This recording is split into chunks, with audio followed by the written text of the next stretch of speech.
सब संगी बगड़िया के माता पिता सब कहे छे हे हो नुनू एक बेर भोजन क्या के जाय छ किया ने तू भोजन करावे करे ले आवे छ। सब संगी बगड़िया बाबू ज्योति के वर्णन करे छे, सब सर समाज लोग गोड़ा छुप छुप के देखे छे।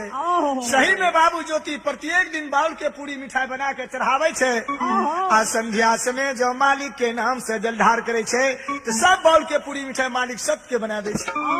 हे निरंजन स्वामी अंतर्यामी मालिक तो बाबू ज्योति 10 साल या 12 साल के उम्र में आबि गेले। तब धर्मराज भगवान कहलखिन हनुमंत लाल, हे हनुमंत लाल आब के बाबू ज्योति शादी सुधा के जोग भए गेले। हरेक माता पिता के इच्छा होय छे, हरेक माता पिता की इच्छा है छे पुत्र पुत्री जब जवान है छे शादी के विवाह करे छे। हे हनुमंत लाल अब तो बाबू ज्योति की शादी विवाह होके अगर अपना घर चलेते माया के लोभ में बाबू ज्योति पैर जेते ते धर्म के पानिया।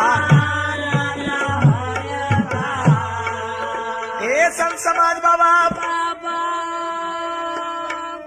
हे संत समाज बाबा, बाबा धर्मराज कहलखिन हनुमंत लाल आइ वगड़ा जलधार से पहले वे जंगल में प्रगट भए देना छे। या तो यंग शरीर में भस्म रमा लेलखिन, सिर में 12 चंदन के। सब संगी बगड़िया के माता पिता सब कहे छे हे हो नुनू एक बेर भोजन क्या के जाय छ किया ने तू भोजन करावे करे ले आवे छ। सब संगी बगड़िया बाबू ज्योति के वर्णन करे छे, सब सर समाज लोग गोड़ा छुप छुप के देखे छे। सही में बाबू ज्योति प्रत्येक दिन बाउल के पूरी मिठाई बना के चढ़ावे छे।